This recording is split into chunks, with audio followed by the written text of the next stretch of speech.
Don't take from the audience. Give a gift. A lot of comics start going on stage because we're deficient in some way, right? We feel less.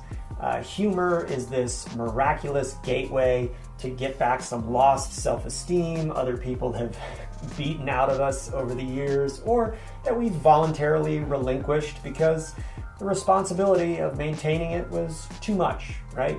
You know, we get up there to express ourselves in ways we don't feel we're allowed to off stage, whether that's real or not. You know, it's a release of sorts. I know when I first started stand-up, I felt more myself than I had in just about any other context in my life, you know, which, you know, you could argue is kind of scary and weird, but you have to be careful because you can get greedy. Personally, too much of my time in comedy was initially spent trying to take something from the audience, to prove something, you know, to prove something about me or to prove something about them. I was trying to win points. You know, it was a David versus Goliath situation. You know, can I conquer this? It was the love of victory, Philia Nikeia. Nike, the Greek goddess of victory.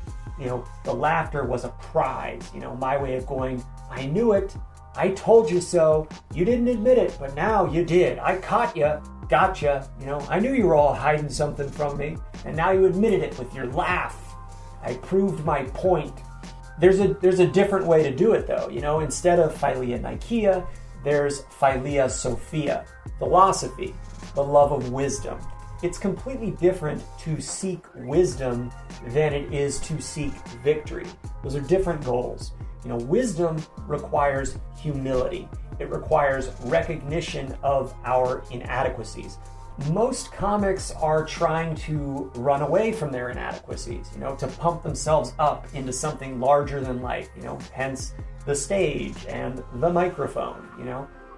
It's weird talking about having a relationship with an audience as an artist, but that is what it is, you know, and you can handle that relationship selfishly or generously, or probably most often some combination of the two. Nobody's perfect. You have to be the band leader up there, but I'm not trying to beat the audience anymore. I'm also not just laying down and letting them get a laugh at my expense. You know, I'm not a self-flagellating punching bag. That's how I was growing up off stage, you know, as a form of deflection, you know, like, oh, sure, you can hit me because, see, I can hit me too, you know, so it doesn't hurt if we both hit me.